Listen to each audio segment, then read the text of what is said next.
certain failure in the tubes. Due to certain mechanical failure it may be, due to some structural failure it may be. So there is this leakage of gas.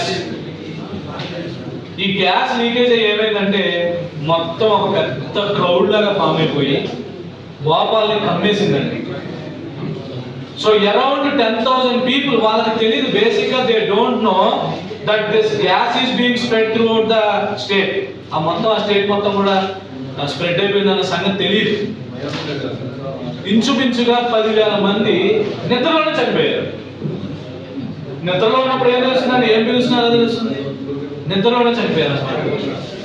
So ఈ నిద్రలోనే చనిపోవడం, ఇంచుమించుగా 15,000 మంది రకరకాల diseases గురవడం, రకరకాల injuries గురవడం, ఇంచుమించుగా ఒక 5,000 జంతువులు ఉబ్బిపోయిన గ్యాస్ మొత్తాన్ని పీల్చేసి ఆ గ్యాస్ ఒక ఎఫెక్ట్ ఈ క్యాటిల్ ఏదైతే ఉందో అవన్నీ కూడా ఉబ్బిపోయినాయి.